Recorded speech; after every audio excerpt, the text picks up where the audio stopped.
Hello Squatchlings, welcome to another Chess Squatch video. Doing a rating climb, trying to reach 1700. We are super close to reaching it, so let's see if we hit it today.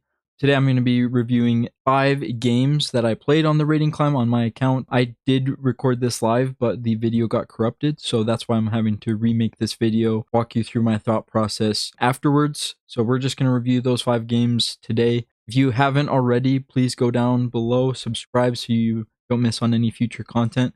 I'm going to be releasing another video early next week where I go over this game, Nightmare Chess. Super fun. You're not going to want to miss out on that, so go ahead and keep your eye out for that. Without further ado, let's jump into the games. The first one we had, we're rated 1632. We're playing a 1521 rated opponent from Indonesia. We can see here, so we got the black pieces. They started with e4. We responded with c6. And we're trying to attack in the center as well. They brought their knight out, and we continued our setup trying to go for this square in the center. This is how it started. There's a lot of moves that white can play, a lot of setups, but I like this because it restricts their light squared bishop from coming out. So they did decide to take. In these types of positions, you always want to take with the e-pawn. And I go over this in my most recent video. I'm actually going to link that below. Check out the Stonewall opening. I teach the entire opening, all of the ideas, but basically in the Stonewall, you're going to be attacking on the king side. So you want your pawns aimed this way. Really restricts all of white's pieces. I already talked about this bishop can't come out. This knight as well, it's super restricted. Meanwhile, you can start bringing all of your pieces into the attack one by one. You start with your bishop, then you can even go for a queenside castle in these types of positions when they castle queenside. And you'll see that in this game. So let's keep going. They launched their d-pawn up, and I brought out my bishop. Like I said, this is the first piece you want to bring out. In this weak h2 square, typically when they're castled on this side, super weak. You can pair up with your queen if this knight isn't there, obviously, and go for a quick checkmate. Those are some of the types of attacks you want to think about. So moving on, they brought their bishop out here. I thought this was a really passive move. Usually you want to come to this more active diagonal. If they do come out this way, we'll show you in a future game what you can do with that. But in this game, I decided to take control of this diagonal myself since they didn't go there. They castled, crazy there. We brought out our other knight, and they lined up on our king. So this is whenever you see a piece, even though there's another piece in front of it lining up on your king, you always need to make sure you have a piece ready to come and block. Make sure you're going to be safe, because this is a very dangerous file. You just got to always be prepared. So I figured I could bring my queen out here and just go for a quick castle this way, or even castle on the king side. Again, we're not really showing our cards yet. We're kind of letting them castle first, and then we're going to generate our attack. They brought out their bishop here, threatening the knight. This is covering our king, so usually whenever I see this, I'm actually really happy to see the bishop come out here, because I wanted to castle on the queen side anyway. So this allows me to generate a few tempo moves where we're actually launching our pawns and starting a pawn storm. A pawn storm is when you just keep marching your pawns up the board towards the king. You open up lines and allow your other pieces in to deliver checkmate. So this really plays into our plan anyways. He goes back. We could launch this one as well, but then he would go back again, and then we would have to take or reinforce with her. I just brought my queen first anyways, just because I knew I was gonna do this next. And he went back anyways because he knew that move was coming.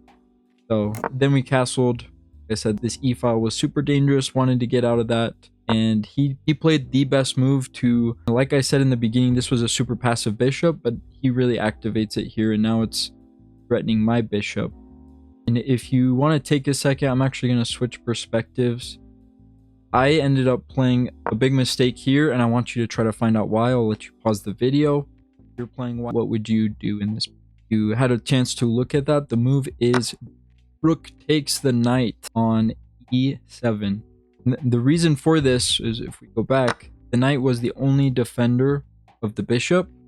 So when he takes the knight, now there's no defender here, and if you take back, he wins 2 pieces for the price of 1 rook. Now his bishop's even more active. It's pinning our knight to the king, so you can see the evaluation bar. White is just completely crushing after this brilliant move. I'm going to switch back now to the actual game, what actually happened. So, and I played this move really fast. I honestly didn't even really calculate any of this, so really good find from my opponent. I just realized that the E file was open and I just wanted to take control of it. After castling, I just played this without a thought. Again, this was my first game of the day, so I wasn't really keeping an eye out for tactics like I should have been. So hopefully this was a lesson of, you know, what you need to look out for, especially in these types of positions, as anything can happen. So good find for the opponent. They had that brilliant move. I actually took the bishop first.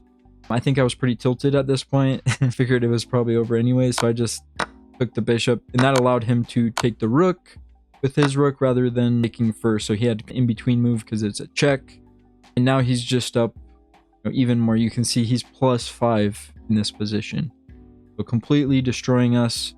Let's see what happens next, because this game did get pretty crazy. So at this point, I was wanting to make this move anyways, just start my pawn storm. So, you know, I just kept my original plan. I didn't really know what else to do. I knew that he would probably take this bishop and just enter into trading mode since he's already up so much material. Instead, he actually took this free pawn down that was hanging, but this actually puts a pin on the queen as well. So this was super annoying. I decided to relieve some of the pressure and actually trade the bishop. Or actually, no, did that next, sorry. First, I attacked the knight. I wanted to kind of get it to either come to the edge of the board or go backwards. Figured I could just, you know, if it went here, that does stop my pawn's advancements, so that was kind of annoying, but at least it's on the edge of the board. I wanted it to be passive. So here, this is where I decided to take the bishop so I could progress, because if I ever move my queen now, I would have lost my bishop. So I figured it's best to trade. And then I wanted to come here, and if you look at this move, I chose this one for a clear reason. Obviously, I'm attacking 2 pawns, so it's a double attack.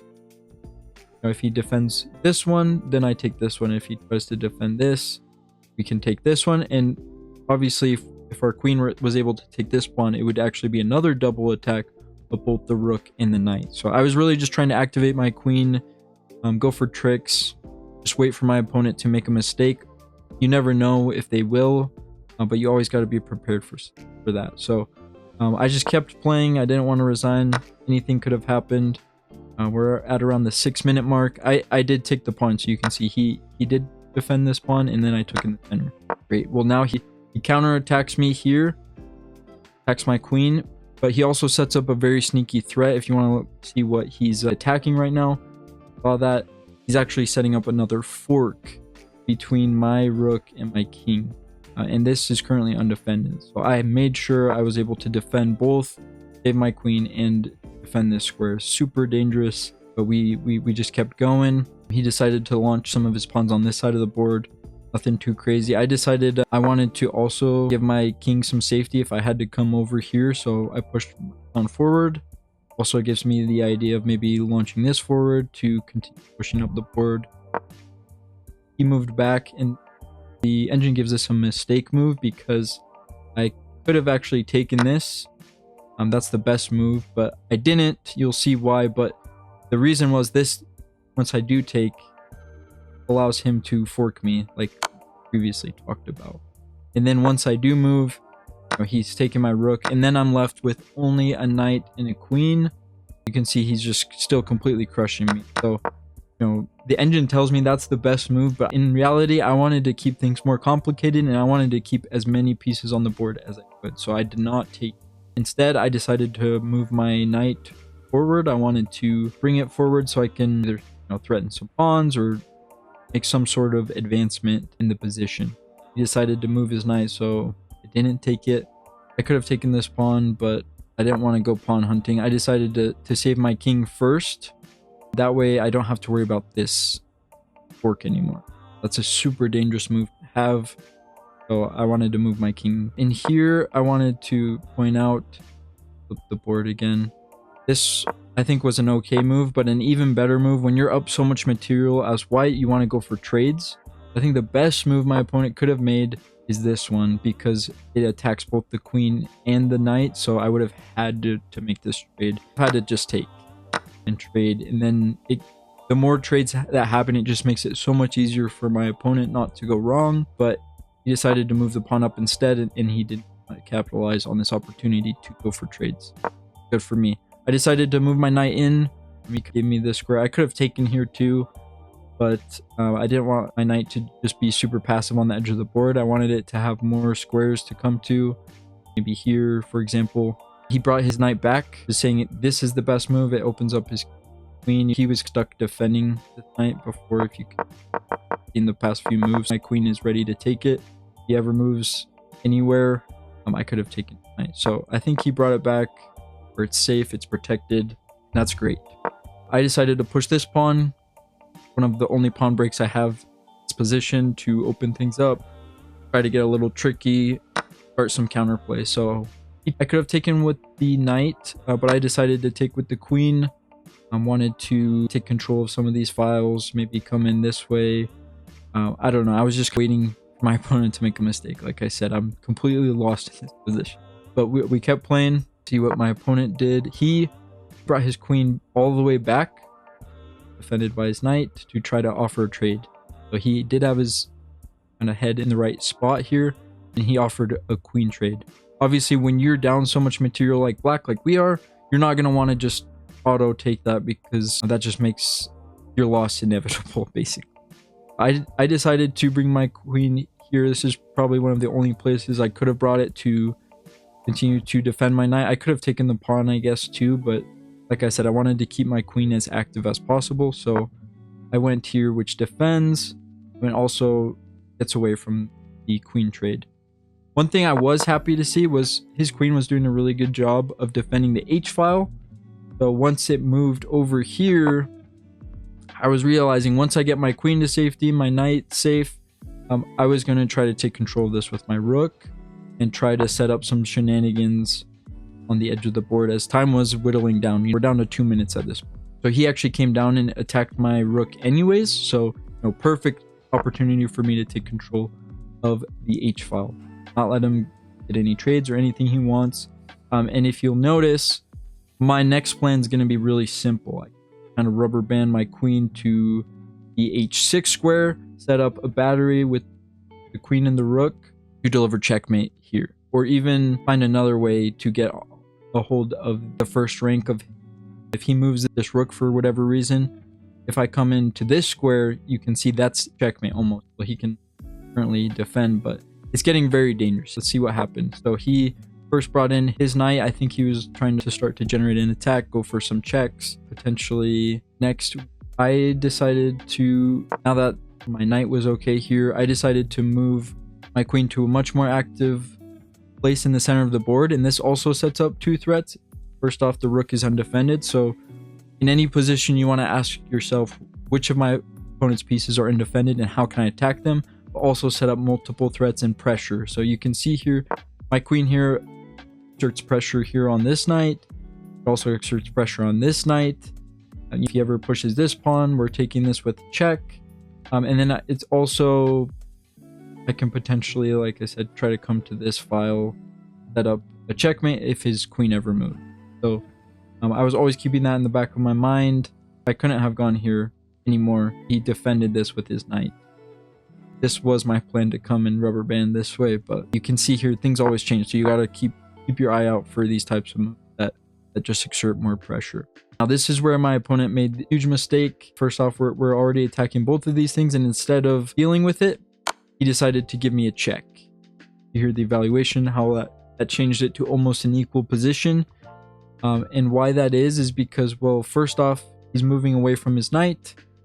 Now once we move either here or here, now both pieces are under attack. He's losing one of them, one way or the other. If he decided to save his knight, this would be almost checkmate. Like I said, he has this move to defend, but getting really close to a checkmate. So this made it almost an equal position. And this shows how time pressure can affect players towards the end of the game. They just start giving random checks. He saved his rook, brought it to the open file. I think that was still a really good move. And I took the knight. We're doing okay here. Again, my next plan was going to be probably to come down here and then rubber band and set up the same type of checkmate over here on H1. He also will probably want to come in himself down here on the 7th rank line up with his queen on my weak pawn here, it would have been very dangerous as well. Instead, he played this probably in 2 seconds and resigned. I was gonna take his. This is how the game ended. So that was the first game. We came back from, devastating 5. We were completely lost in this position after taking with the bishop. Brilliant move, but it just shows you it's good not to give up and putting pressure, and you never know. That was a really good first game. Next game, let's see what we got. We had the white pieces. First started out with 4, and after that, my opponent played d5. So now we're entering our stonewall position. Again, down below if you want to learn more about how to play this position. So I'm not going to go too far in depth into everything about it, but basically you go e3, you bring out your bishop, and you're eyeing the weak h7 square to go for some threats with the queen eventually. You can also bring this pawn forward, your knight out behind it, so this pawn's way more advanced. It's not stuck behind it. Your king castle kingside or queenside, you can really decide. I brought my knight out first in this position because he's threatening to jump in. It's one thing we're gonna see a lot in these types of positions is you really need to make sure your opponent can't occupy this outpost in the center. You want to always be able to take back with one of these 2 pieces and just make sure you have a really good lamp of that square, because it's going to make it much harder for them to make any sort of progress in these positions. And the reason he can't jump in here, you'll see here, is we have 2 attackers, so our knight and our bishop both attacking the knight. So once we take, he only has the 1 defender, the 1 pawn, and after all the trades end, we're up full pawn. So that is why we make sure we have this grasp. Sorry, to go back. We make sure we have a grasp with this square. Moving on, he brought his bishop out. You can see this bishop's passive, but he brought out his dark squared bishop, and now he's controlling this square. He could potentially launch this pawn, try to destroy our setup. So we always reinforce. If we see either the dark squared bishop come here or the knight come here, they're taking control of this important central square and potentially start launching this pawn. So you always want to be able to stop it by moving this pawn forward, but you also got to make sure your king is safe. In this position, his queen can't come give us any sort of dangerous checks, so we're fine. And we're just gonna, he castled, then we're gonna bring out our knight, and this protects the square anyways, so we're all good here. He then brought his knight out this way, and we plopped our knight into the center. If he ever takes with this knight, it's a huge blunder, because after we take back, it's a fork between these 2 pieces. So obviously he didn't do that. Instead, he tried to counterattack our center by launching his e5 pawn. If you ever see this pawn attack your center this way, you want to always remember to defend with the c3. You want to make the pawn go to c3. This defends your center with both. You usually will lean towards taking with the pawn. You just got to make sure you're not blundering this pawn when you take back. So like we talked about in the past game, you want to make sure you're always attacking on the king side in these types of structure. Pushed. That gives us a square to drop back to as well. Without pushing this pawn up, this bishop can get trapped. So you gotta make sure if you ever see this move, you push this pawn up. Otherwise, let's say we did something random, our bishop has to go back, and then he's completely steamrolled. See the valuation going down. We're not doing it here. But you can see here after all of this, we have a slight advantage. We're going to castle quickly. Oh, sorry. And then keep up our attack. We can go for a rook lift or queen over, try to remove this knight somehow. All of these types of things in your mind. I go over all of the attacking plans in that video. So 14 minutes. Check it out if you guys want to learn more. But basically, at this point, he did make this blunder we talked about already, where you lose the pawn if he ever tries to jump in. So we're already up 2 points. It shows that I had a miss because I could have taken this pawn first.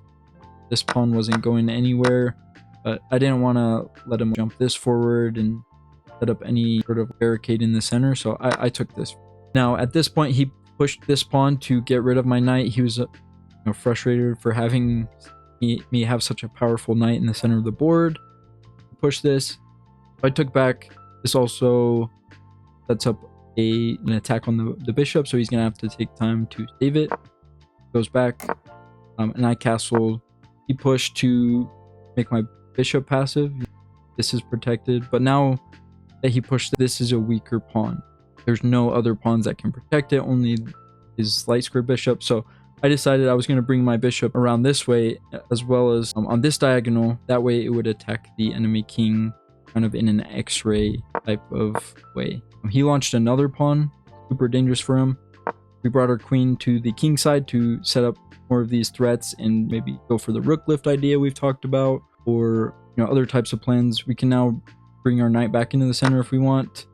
He took, opening things up for us. We took back with our pawn. He brings his queen over here. He knows he's going to need a defender near his king. We're already up 2 pawns, so we can really go for trades at this point. I decided to cement my knight in the center. He takes, I took back, and now we've completed connect 4 in chess, which is something you always want to go for because, like we said, we're attacking this way. All of these defend each other. You can see his pawns are much more weak. He has 2 isolated pawns in the center. He has 1 isolated way over here, and then 2 over here. So they're, unlike ours, are all connected, all happy. Our king's safe. We're going to easily be able to get the rest of our pieces into the action. This bishop is really the only one that hasn't moved the whole game, but we can easily win a tempo on the queen and then put it here. Cuts off kings from the cuts off squares for the king, so we can then go for checkmate as well, but with our queen slide in here. So we had a lot going for us. You can see we have a plus 3.6 advantage at this point in the game, so we're just completely crushing and slowly building it up. He went for a queen trade at this point. He knew it was going to end soon. I decided I wanted to save my queen because I had such a large attack still incoming. Figured I should go for checkmate instead of trades right at this point. He decided to push this pawn up to fianchetto his bishop here on the light square diagonal, and this actually does set up a very annoying threat for a checkmate threat with paired up with the queen. So first off, I wanted to get my bishop on the long diagonal. Like I said, this is going to be a weak square throughout the rest of the game, so I wanted to get on this first since he's not actually threatening anything. And once he did threaten that, I decided now was the time to go for this queen trade. But I let him take me. I don't care if I get to double these pawns. We can always move our king and then use the h-file to attack as well with our rooks. The attack's not over even though we're going to trade queens. So first off, I pinned the queen to the king, and now he has to take or just let it sit there. At this point, he brought his rook to try to activate it more.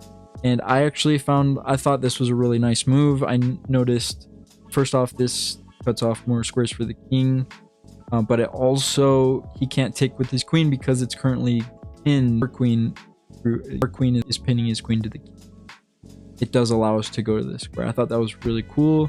In my next move, so he moved up. In my next move, I decided to line up my rook on the d file. This was one of the only pawn breaks I had in this position, so I figured if I ever want to push this pawn and start to open things up, this was where I was going to want my rook. He moved his king, so at this point I figured now would be the best time to trade the queen now that it's free to move. If it was going to try to escape, it could come this way or anything like that. So, and he could also take the bishop. Now that he moves the king, he is threatening to take the bishop. So I trade, he takes with the pawn, and I decided to come back, make sure this bishop could always come into this nice outpost. If he ever brings his bishop here, we could always take. If you look at this dark square bishop, it has had nothing going on the entire game. It had no life. It's just been staring into our pawn chain, which is really funny. So he decided to bring his rook over to the h-file. He was probably going to try to come here and double up or something like that. But again, we always have this outpost for our bishop.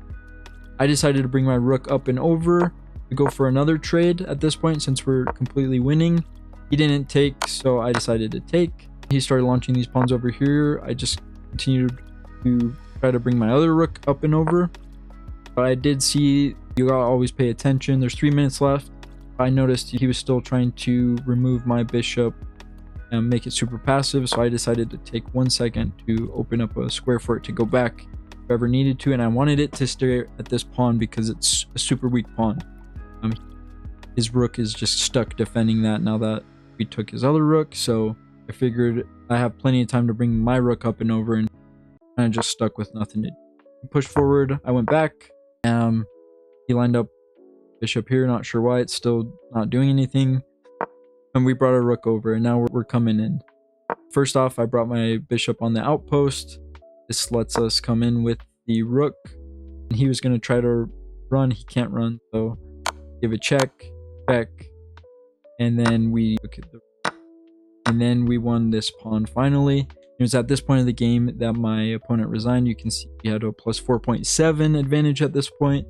It's going to be a super easy win. We would just need to push this pawn all the way up the board. His king can't even, it only has this square to move to, because our bishops both do such an amazing job of just taking all of these squares away from the king. So at this point, he just resigned. He knew it was over. He has no pieces. He has pawns. If he ever pushes them, you just take. So that's how this game ended. I thought this was super instructive for the Stonewall. You can see even at high-rated games, people will make this mistake of jumping in center, not realizing that they only have one defender and we have two attackers. Really easy to go wrong. You guys found that instructive? Let's move on to the next one. We had black in this game, so I'm going to flip it over. And we faced another e4 similar to the first game. Instead of doing d6 first, I went with e6 and then d5. He traded, brought out the bishop first. Again, that's usually our plan, is to dark square bishop. Instead of the first game, instead of coming here, he brought his bishop to more active diagonal first. So noticing that we can't go here, I decided to bring my bishop to set up an annoying pin on the knight on f3. This pins the knight to the queen, so we can, in the future, bring our knight out and attack this pawn. There's nothing, like let's say, for example, he goes here, we come here, he brings out his other knight. We look at this, we can take this pawn because he can't take back, otherwise he loses. Super good thing to keep in mind when you're applying pressure like this and setting up pins is, what does this pin do? Well, it stops him from protecting this pawn. And how can you attack that pawn? Helps you set up some easy targets in the future. So what he did in the game is he brought his knight out here to reinforce it. If I ever traded, he could just take back with it. That would not be a very good trade for us because bishops are typically more valuable than knights, especially in open positions. So I decided to bring my knight out here first in case I ever got into trouble and needed to castle quickly. That would be an option. He decided to push the h3 pawn to attack my bishop, either make it go back, which we could have done to trade, bring our knight forward, but I decided I would rather bring it back on the h-file to set up an even more annoying pin. Well, to keep the pin was already set up, but if he ever jumps forward, like this really makes it so he doesn't want to castle kingside because now it's completely exposed. He could have done that and then we've gotten this trade or anything like that, or we could have taken our knight, but that's not what we saw in the game. We just brought it back and left this. He decided to push this pawn forward to give a square for his bishop to come out. I again attacked the weak pawn. He defended. I brought my queen up, so now I'm ready to castle either side. Again, we can wait and see where he goes. And he castled. So this was a clear indication that we could castle on the queen side. I didn't castle yet because he's not lined up on us. I decided to start with my pawn storming idea. We've already talked about this one. And I like this position more than the first game because this knight defends this knight. You defend each other really well. He didn't bring his bishop out this way. He put it here, but it's just staring into the back of his own pawn. So we're just getting ready to open things up. And the fact that he pushed this pawn forward one square actually helps us. If we're able to get our pawn up here, it's really a hook because now he either has to, if he pushes by, he can't do that because we would just take the knight. Basically though, this is a really forcing move to try to open up the key. So going back here, so the actual game, we started our pawn storm. He lined up on us, and this was when I decided I wanted to castle just to get to safety to avoid this e-file that happens pretty frequently. He launched his pawn forward. I think that was the best move for them. You try to continue to take space, trade it if he wanted to, or just try to make our bishop even more passive. It still has this square to go, so I figured it would be fine to let him keep pushing. I was going to continue with my plan, try to open everything. It was at this point he decided to move his knight because I think he thought I was going to push next. He didn't want to open everything up, so he moved his knight, and this blundered the queen. I would have saw that, so in 15 he kind of got lost, and we had that was the end of this from Egypt. So good game to the opponent. That was our first 3 games. Move on to the 4th one. We had white again. We went for the same setup. We had to play c3 pretty early on in the game because he launched his c5 pawn very early to attack the center. Again, we took with the e, similar to other games. We brought out the bishop. It was at this point I think I made a slight inaccuracy. I decided to move the pawn first to come up and over. But this allows him some checks if he wanted them. He didn't go for them, but it also allows him to attack the pawn quickly. And the worst move, which is what he did find in the game, this is a 1741 rated opponent, so one of the highest we've played in the stream so far. The best move for him is actually to bring the knight out here, because we've talked about in the past, he wants to jump in and take control of this outpost. But the difference here, what actually happened in the game, I brought my knight out this way. I should have come here first because I just was worried about him jumping in here. But now he can, now that I brought my knight out here, this is blocking the defense of the pawn because we've had this trade already. So this is one of those positions where it's annoying. Our pieces are blocking each other. We're not able to jump in and take control of these outposts like we want to. But now he's just threatening to just take. So I decided to move this knight. Again, this allows him this outpost. But at least it defends our pawn. I jumped in the middle first. That way, if he ever takes, I can just take back with the pawn. But he jumped in and got his own outpost. And it's just a very equal, very complicated game here that we had going. He decided to kick out my knight. I decided to trade because I can't go here. I could go here, but it's off man's land, not doing much. One other move, I found this after as I was doing some reviews. I could have gone back here because this pawn is currently defending the knight, so I could have taken it. That would have been really good, and it also attacks the bishop, and if I needed to bring it all the way back, I could have done it. But I did not make this move. I decided to just trade their knight, and this really opens their bishop, gives it some more activity here. I think he brought it there in the game. I went for a castle, and then I was at this point in the game where I just really was not sure what to do. And be completely honest with you guys, I think what I should have done is try to trade off this knight in the center because it's just super powerful, super annoying. It's blunting our bishop, but I decided to bring the knight out this way. I was going to try to maybe go for a quick rook lift idea, which was a bad move since he has his bishop on such an active square where it's actually defending this move, and I can't go here because of the knight. So you can see just how his pieces are just super annoying, and now he's setting up a battery with his queen and his bishop. So this is the game we got into. He pushed the pawn here, and I decided I wanted to keep things locked down. There is a really cool move. This one, it actually considered this to be... So I decided to keep things locked down and push this pawn forward, defended by my knight and the rook. So I figured it would be fine. Potentially, I would be able to make this if I was able to correctly, but you can see valuation, I'm just completely in steamrolled. I think he can take this and then try to take this pawn, and everything's falling apart here for me. He decided to move this pawn forward. It considered this a blunder. I did not see this in the game, any of this variation. I will show you what the computer said just so you keep these kind of thoughts in your mind, but this was the one chance we had in the game to come back. What Stockfish says I should have done is taken here, which I thought would have been crazy because has this battery, it would have opened things up even further. But he could take, and then the idea is to take the knight. Once he takes back, I'm gonna let you guys pause the video, try to find with what we have for white, how could we set up basically an unstoppable, well, it's not unstoppable, but a completely winning variation where we'd have to sacrifice pieces. If you had a chance to look at that, the move is queen to d5, check. Now, if you want to pause the video again, why is this so powerful? Well, either has to block with the rook, which he can't do because that leaves his other rook undefended. And with check, we're winning full rook. If he blocks with the bishop, again, same story, we're winning a full piece. And if he goes in the corner, it's over. This is mate in 2. You guys want to pause the video, find the variation here to win.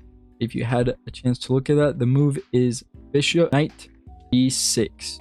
This is a brilliant move. I looked at this with the computer. So knight to c6. Why is this? Well, your queen acting like a bishop. This could have been a bishop or a queen. It doesn't have to be the queen, but cuts off the only retreating square for the king. So once he takes back, you actually have your rook that you lifted earlier. It's still blocked off. Remember when we push this pawn, we can go for checkmate on 8-3, which is super crazy variation. Brilliant move there. Hope you guys were able to see that and find some value there. I did not see all of this. Instead, in the game, I just brought my queen closer. He pushed, went back, attacked my rook. I should have just brought it back at this point, but within 2 seconds, I played this move. I took, and then I didn't realize I just had trapped my own. It has nowhere to go. Look at all the squares completely taken, so I completely left it there to die. And I went here, figured this might help defend this square at least, for this battery, and he took the knight, took back, and then now he's coming in with his bishop, forcing even more trades. I tried to set up something here, but again, 1741, he's not gonna fall for anything like that. I tried to get my pieces more active. My king's in the corner. He attacked this, so I pushed the pawn up to leave, brought it back here. I decided now this was the weakest pawn in his position, so I was gonna come over here and then try to come up. It also defends, he doubled up here, so defends this square on f1, which is super important. I don't know, even here it's still defending it. So now I am threatening to take this pawn, so he decided to move his bishop out. I can't take this because then he would be able to come in, and then we would lose in just a couple more moves. So that was a good move to open up this and as well as defend the pawn. I decided to bring my queen forward. This pins the rook to the king, so he can't come down like he wants to. Also sets up a double attack on the both my queen and my rook are now attacked. In the game, he saved his bishop and brought it back, and then he's gonna get ready to trade everything off and go for a checkmate here. I decided to keep my queen and rook lined up on this, but I decided to just keep my queen and rook lined up on here, see if he was going to make any mistakes. And then now he's just opening everything up, checking my king and setting up even more pressure. I drop back to try to defend. But now he's taking this pawn, got my rook over, and now he's got a triple battery. There's just really nothing I could have done here, so I just played a couple more moves, had 5 seconds left, and then resigned. A really good game for my opponent. Hopefully you guys learned what not to let happen. Again, the beginning moves are very crucial. You want to make sure you keep control of this outpost probably before you make this move. I'm being completely honest with you. If you do make this move, I should have brought this knight out first, because then when he attacks it, we're jumping in. Obviously he can jump in, and then kind of you get something that looks like this, but you can see here we're still better in this position. And I think it's because we have some checks here. That's why. If he tries to stop that, we can take with the knight. If he tries to take, then we're winning. So that's just something to keep in mind. Again, he has similar fake where you bring your knight out. If you've made this move, yeah, if we just did it something random, you hear the evaluation. He goes check, and it's the exact same thing for us. He's basically doing a stonewall with black. So you can't take back. In this position, I would actually recommend to attack the queen first. That now he can't move this knight somewhere. He can't take the rook because you would just take the queen. So if this ever does happen to you, try to get a knight on this square to attack the queen. He's going to have to... This is defended, so he's going to have to stay on this file. Maybe here or here. That way we can't, that way we can't take his knight here because it's pinned to the rook, so you would have to stay on this file. If he does line up with this though, now he's in line with the bishops. You this, and it just gets crazy. It just gives him more opportunities to mess up. It still shows that he's winning, but again, just try to not let this happen to you. Try to play the move order correctly, unlike I did here, where I think I should have ended this for first. And so anyways, hope that was instructive. We did get our first loss for that dropped us down to 1643. Now let's over this one. We had black again. Got the same setup. Instead of taking in the center and taking on d5, he pushed by. So this is more of a French style opening. I decided to bring out my bishop and push this pawn, my a pawn, up to try to trade off his light squared bishop first. This is his more powerful bishop. So, sorry. I was going to try to come here, just trade it off immediately. And if he ever, for example, we come here, if he takes, this actually opens up our bishop, and then this pawn can always just cement the pawn here. It's a really good structure to go for. I actually learned this from Chess Mood. I really like these structures if they ever push by. You can see here we have the much more active bishop. Our pawns are all going to be on the light squares. This one will be here. Our bishop is just super happy, and their best bishop is gone. Their only bishop they have is going to be on the same color as their pawn. So that's why this is so good for us. In the game, though, he brought out his knight first, so stopping us from coming here. He did not want us to be able to trade this. So if you ever see this, you can actually change plans and counterattack them in the center with your c-pawn. I mean, that's because they can't push this pawn up to defend it like they would want to, because they just played the knight here. So now makes this almost more of a backward pawn that you can just continue to attack with your knights. Come up here and here, and now you'll be able to then bring out your queen here. Everything's attacking this weak pawn, while knight's just stuck there. So he brought out his bishop, I took first, and then I jumped my knight in to win a tempo. So either way he took, you could have jumped in here first, or you could bring out this knight first, whatever you want to do. Come here, the knight, or you can even come out this way and attack this pawn, also weak. So there's a lot of things you can do here. I took, when he takes with the bishop though, this is a really good way to just tempo. He has to go back here. He didn't go back, so if he doesn't, obviously it is defended, so that's fine.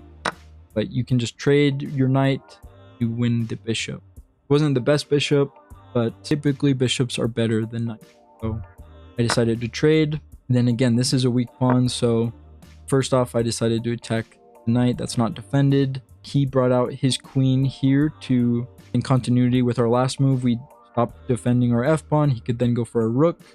But what I decided to do was let him take that pawn and bring my knight here. And I think why, well, first off, it would be a huge blunder because, well, first off, we can bend the rook, bring it back this way, win a tempo. If he ever moves, we can take the knight because he stopped defending here.